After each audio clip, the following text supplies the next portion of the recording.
Buenas tardes, estimados alumnos de la materia garantías individuales.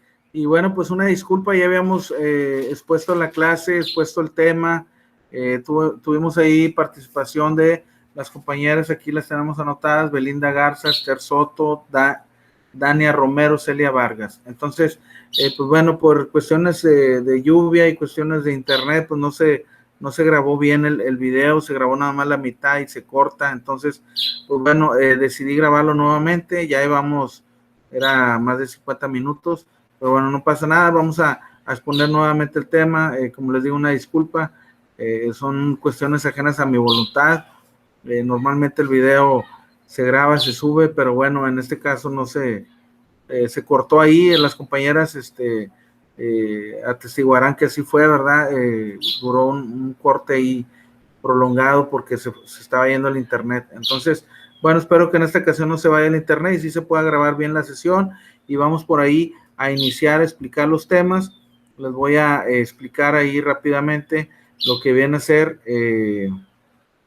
esta clase, ¿verdad? De garantías individuales. Vamos a ver ahí principalmente lo más importante, ¿verdad?, que establece el artículo 27. Son dos archivos que les preparé, uno que está más enfocado a lo que nuestro autor dice, Ignacio Burgos Orihuela, de garantías individuales, y otro que un servidor les investigó, que está un poquito más encaminado al área civil, pero también va de la mano con el tema. Está todo relacionado con el tema. El tema es garantías de propiedad, lo establece el artículo 27, que hay propiedades públicas que son del Estado y que, bueno, todo ciudadano puede hacer uso, por ejemplo, parques, calles, banquetas y demás, e instituciones públicas.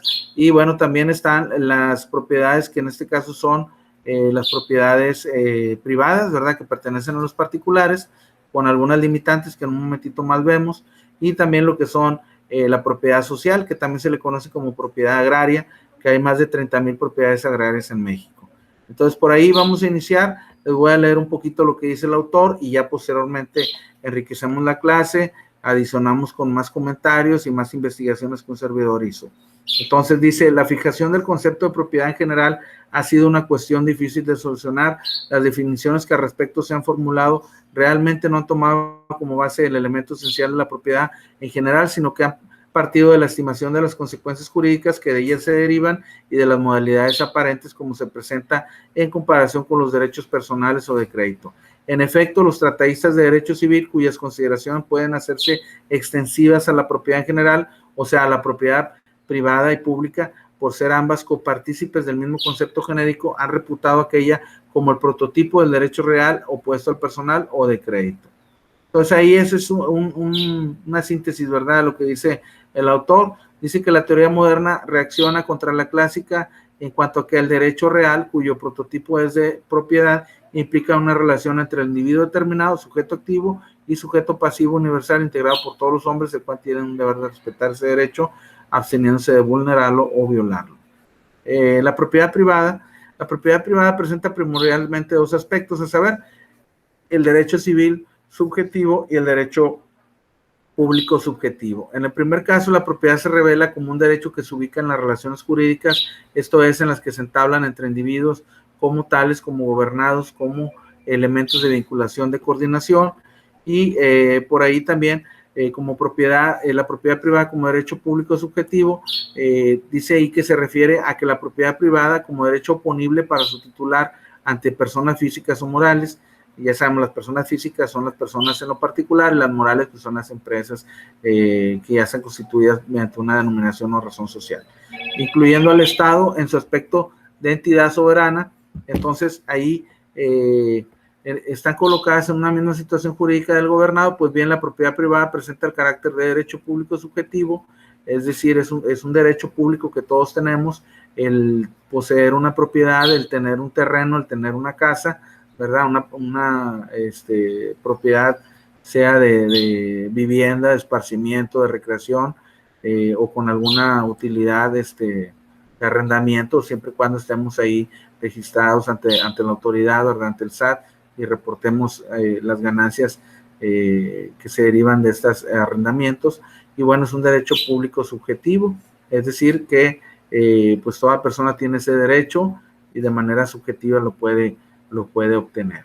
Entonces, por ahí, ya enfocándome un poquito más a lo que es también la expropiación, dice ahí nuestro autor, ¿verdad?, que la expropiación debe ser de utilidad pública. Otro fenómeno en que se manifiesta el carácter de función social que ostenta la propiedad privada está constituido por la expropiación por causa de utilidad pública.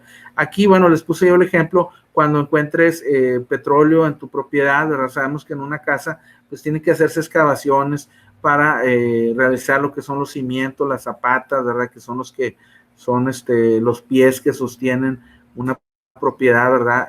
Las zapatas que sabemos que se tiene que hacer una excavación de 1 metro o 2, dependiendo del suelo, de lo fuerte que esté la tierra, y bueno, por ahí se hace una parrilla, se hace un vaciado de cemento, y de ahí se empiezan a levantar los castillos, y bueno, pues se hacen los contracimientos y demás, que son los que sostienen pues una propiedad. Entonces, cuando alguien compra un terreno, ¿verdad?, puede ser que ya compre la casa ya hecha y que bueno, ya no batalla, pero cuando compran el terreno y lo van a construir desde abajo, pues desde abajo se debe planear si la casa va a ser de un piso, de 2 o de 3. Entonces, al hacer esa excavación, pueden ellos encontrar, supongamos, es un caso muy aislado, petróleo, ¿verdad? Entonces ahí, cuando una persona encuentre petróleo dentro de su propiedad, tiene que dar parte a las autoridades, y en este caso, las autoridades, pues hacerle el ofrecimiento a la persona de comprarle la propiedad y expropiarla.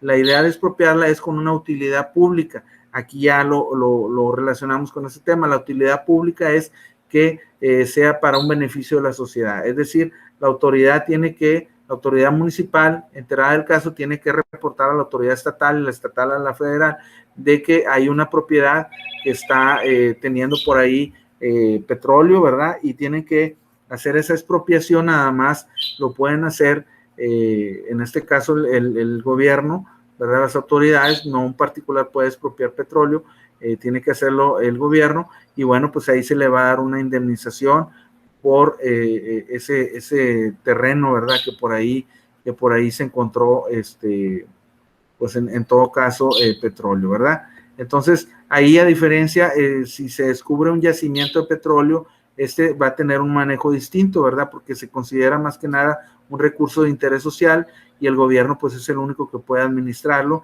En ese sentido, el gobierno debe de pagar un porcentaje de utilidad en indemnización para explotar dichos yacimientos. Esto quiere decir que pues, la persona ya no podrá construir o trabajar en esos predios utilizados por el gobierno y empresas dedicadas a la explotación de petróleo.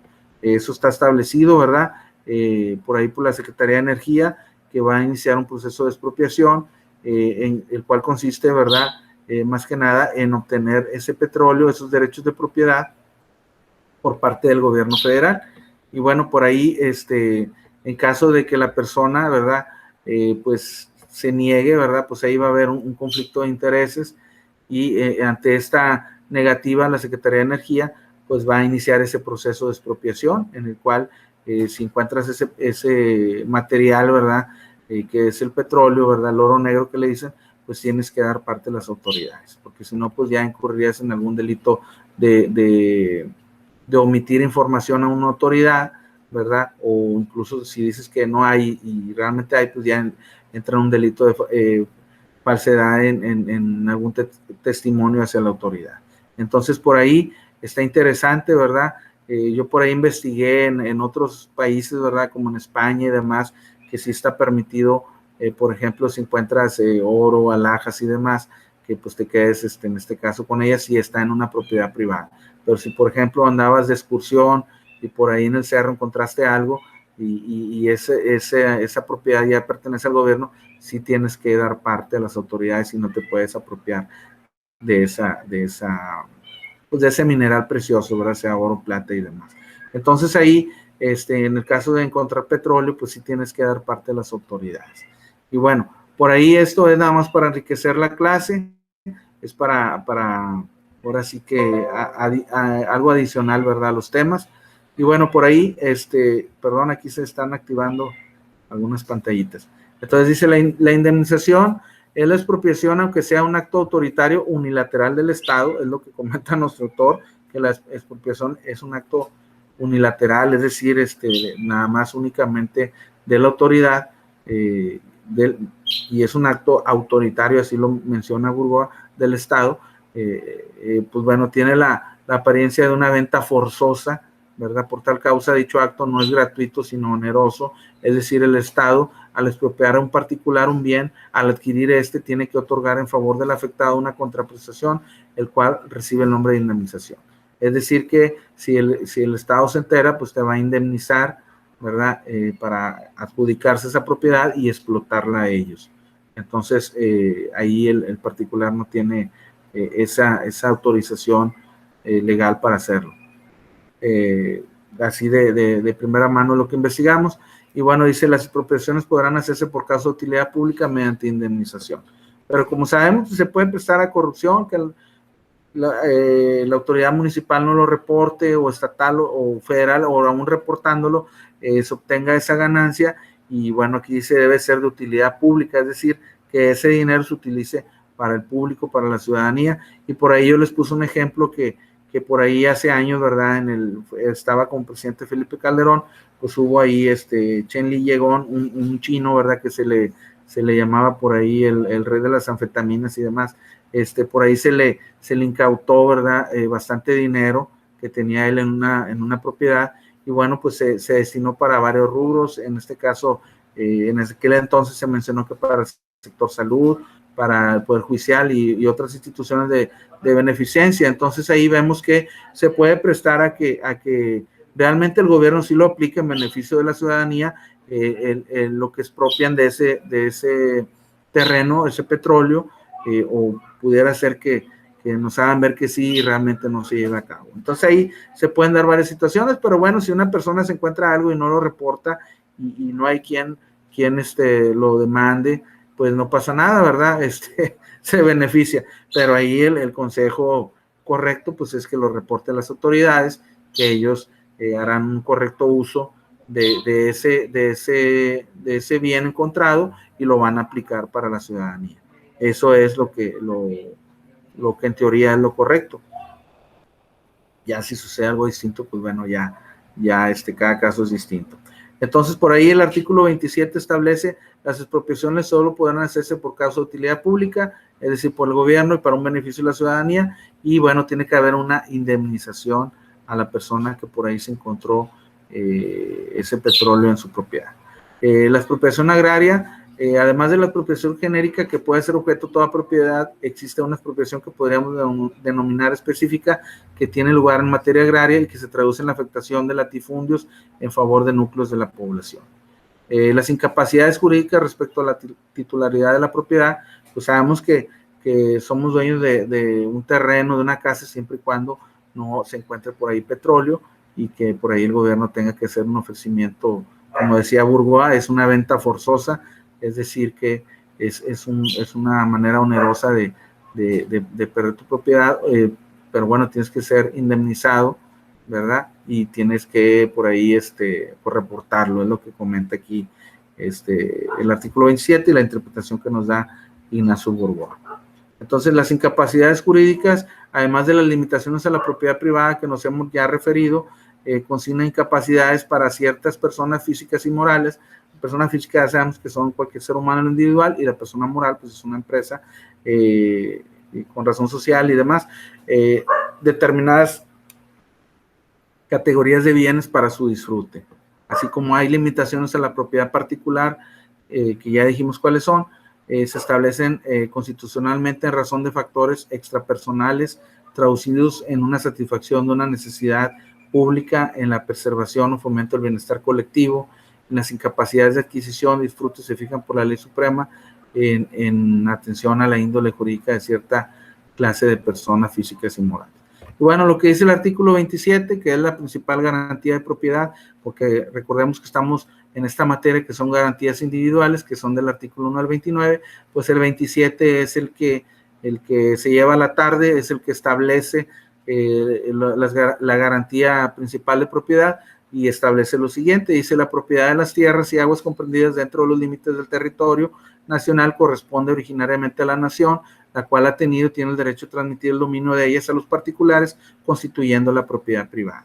Es decir, que el gobierno es el que va a otorgar los permisos para la venta de terrenos y de esa manera pues puedas tú tener tu propiedad privada. Las expropiaciones solo podrán hacerse por causa de utilidad pública, ya dijimos, del gobierno para un beneficio de la ciudadanía y mediante indemnización, es decir, indemnizando a la persona que por ahí encontró petróleo. La nación tendrá en todo tiempo el derecho de imponer a la propiedad privada las modalidades que dicten interés público, así como el de regular el beneficio social, el aprovechamiento de los elementos naturales, de apropiación con objeto de hacer una distribución equitativa de la riqueza, o sea, debe el gobierno de repartir equitativamente la riqueza, ¿verdad? Como les digo, ya hubo un caso muy sonado, que fue ese decomiso multimillonario a esa persona, bueno, pues el gobierno en aquel entonces lo utilizó para el sector salud, para el sector judicial y otras cuestiones que, pues ahora sí que a veces hay gente que le queda la duda si realmente se aplicó en eso o se utilizó en otras cosas. Pero bueno, ahí lo correcto es, si hay petróleo, decirlo, y ellos te indemnizarán y ellos expropiarán ese terreno, ¿verdad? De manera que cumpla con el concepto de utilidad pública, que es decir, venderlo para un beneficio de la ciudadanía. Pero bueno, por ahí yo les investigué un poquito más con respecto a este tema, ¿verdad? De las garantías, y a lo mejor me metí un poquito en el área civil, ¿verdad? Porque por ahí yo menciono ahí, más que nada, que es la propiedad, es el derecho, facultad de gozar, disponer de una cosa con exclusión de lo ajeno al arbitrio y de reclamar la devolución de ella si está en poder de otro. La definición que nos da Pina Vara, un civilista, un autor de derecho civil, dice: es el derecho de goce y disposición de una persona, tiene sobre bienes determinados de acuerdo con lo permitido por las leyes y sin perjuicio de un tercero. Rogina Villegas, ¿verdad? Autor de varios libros, ¿verdad? Ya un servidor tiene ahí los 4 tomos de teoría de las obligaciones, contratos, personas y familia. Y bueno, tenemos por ahí teoría de las obligaciones y demás. Entonces, Rogina Villegas, dentro de lo que él comenta, que es muy respetable su opinión, dice que la propiedad es el poder jurídico de una persona, que una persona ejerce en forma directa e inmediata sobre una cosa para aprovecharla totalmente en sentido jurídico, siendo oponible este poder a un sujeto pasivo universal por una relación que se origina entre un titular. Dice aquí que la propiedad puede aplicarse a objetos que cumplan ahora sí con las siguientes características: que sean limitados, o sea, debe ser un bien tangible, ¿verdad? Que no sea, por ejemplo, dice que el aire, ¿verdad? No se puede comprar, no se puede tener una propiedad, así lo menciona Rogina Villegas, que tiene que ser algo tangible que pueda ser parte de la propiedad de una persona. Útiles, es decir, que tenga algún tipo de beneficio su propietario, ya sea monetario o no. En este último caso podríamos hablar de la simple satisfacción. Bueno, pues por ejemplo, las personas que compran muchas casas, pues para rentarlas y obtener un beneficio, pero bueno, tienen que tener también, pues reportarse a Hacienda, ¿verdad? La propiedad es el derecho que tiene uno de usar, gozar y disponer de una cosa de manera absoluta, con las limitaciones y modalidades que marca la ley, que ya dijimos, pues que hay que reportar ahí a la autoridad cuando encontremos petróleo. De tal manera, podemos decir que los elementos de la propiedad son el jus fruendi, esto significa el derecho de disfrutar, el jus utendi, derecho de usar, y el jus disponendi, derecho de disponer. Y bueno, eso está establecido en el Código Civil, y por ahí, pues hay tipos de propiedades, ya las dijimos: la propiedad pública, ¿verdad? Que pues pertenece al Estado, calles, avenidas, parques, que bueno, podemos de ellas también como ciudadanos. La propiedad privada, que en este caso pues son los bienes de cualquier tipo: viviendas, capitales, vehículos, objetos, herramientas, fábricas, edificios enteros, terrenos o corporaciones que pueden ser poseídos, comprados, vendidos, arrendados o dejados como herencia por personas naturales y jurídicas distintas del Estado, y elementos del sector privado de la sociedad. La propiedad social, que se compone de diversos núcleos agrarios, a su vez por 2 regímenes importantes: el ejido y la comunidad.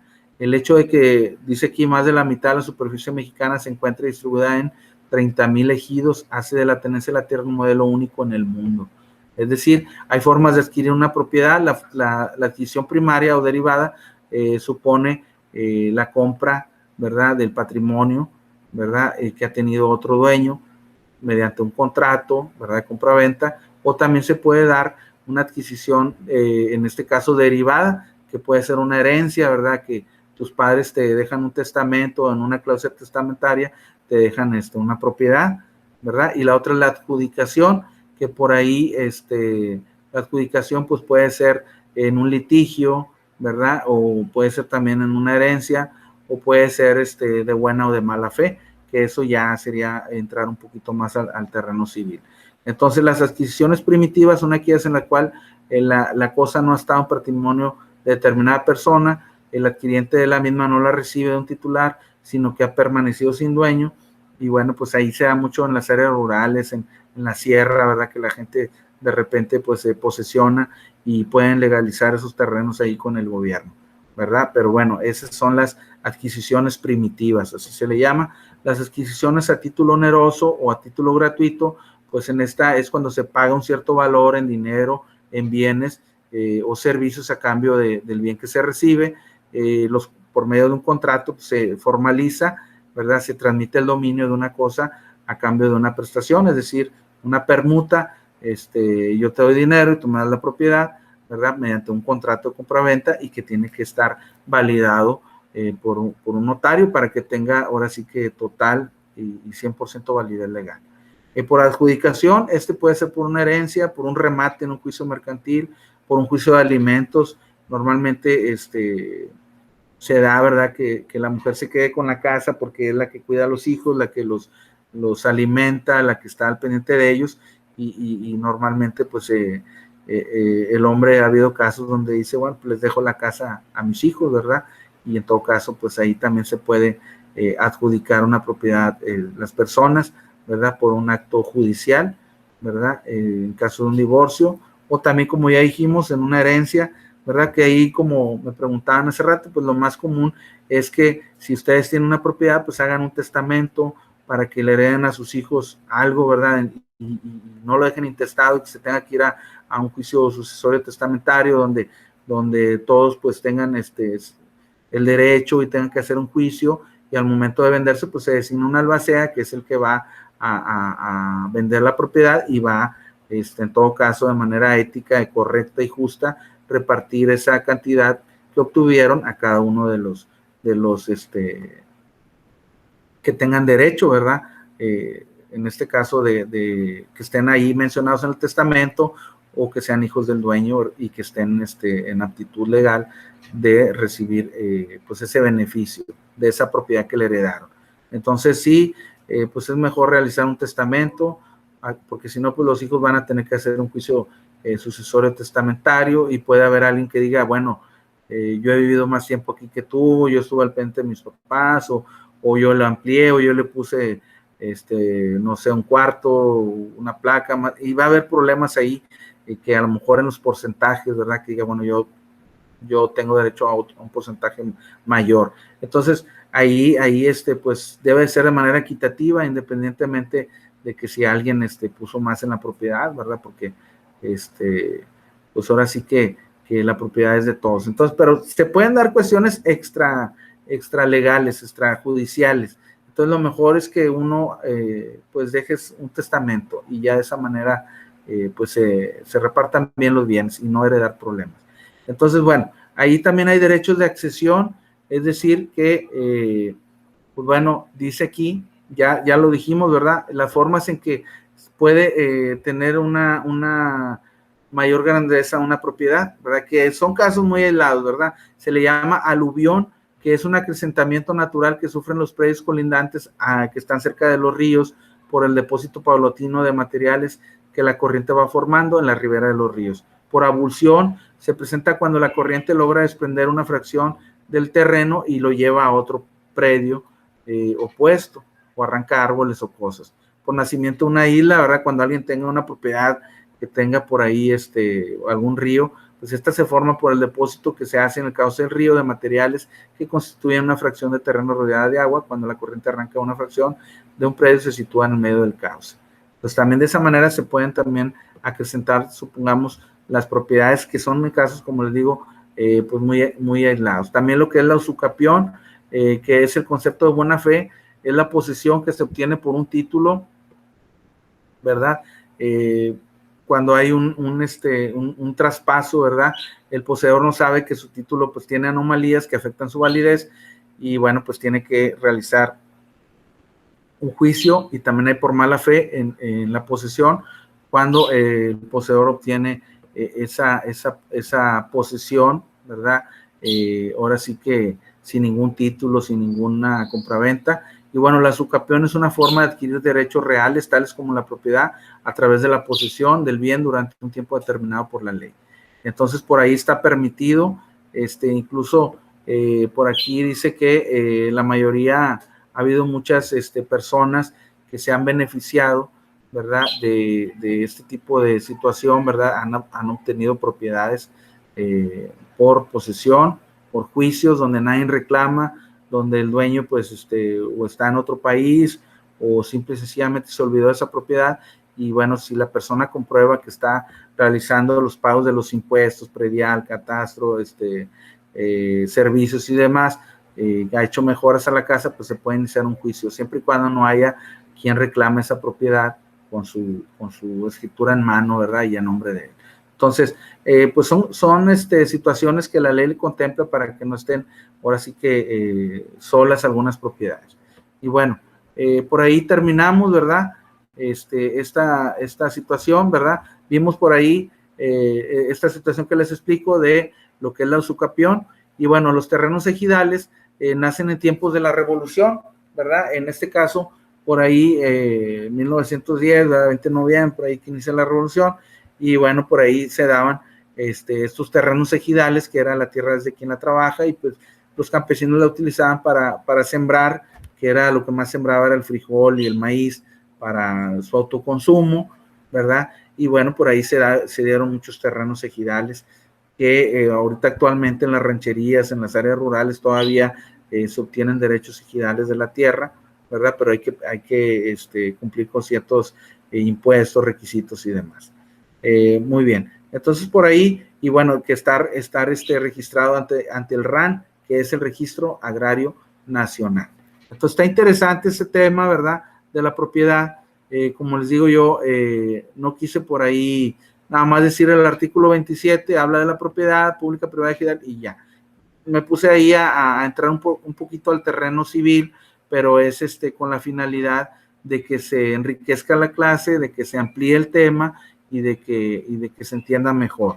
Y bueno, pues mi agradecimiento a las señoritas que se conectaron y que estuvieron muy participativas, y que bueno, desgraciadamente ellas están de testigos que se me fue por ahí la señal y pues no se grabó el video completo, se grabó a la mitad y lo pude haber subido así, pero siento que pues iba a ser una falta de respeto, ¿verdad? De subir el video a la mitad, al cabo sí se dio la clase, entonces no, mejor pues vuelvo a grabar la clase, explicarla, y bueno, le agradezco mucho por haberse conectado a la señorita Belinda Garza de Garantías Individuales del C, a la señorita Esther Soto de segundo tetramestre, a la señorita Dania Romero de el A también que se conectó, a la señorita Celia Vargas, y bueno, que todas ahí participaron, opinaron, dieron sus puntos de vista y estuvieron muy atentas a la clase. Se los agradezco mucho.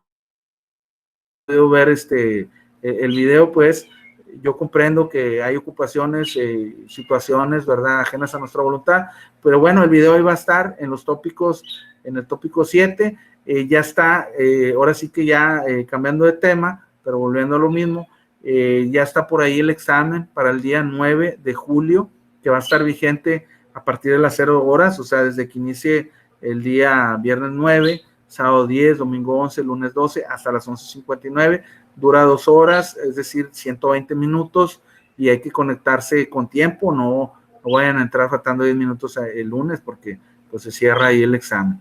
Entonces sí hay que entrar con tiempo. Antes de eso, vean el video si quieren de repaso de la semana pasada, y también por ahí les dejé una guía, nomás que leanla bien, está al final, porque al principio les dejé unas preguntas para investigar en caso de que haya examen final.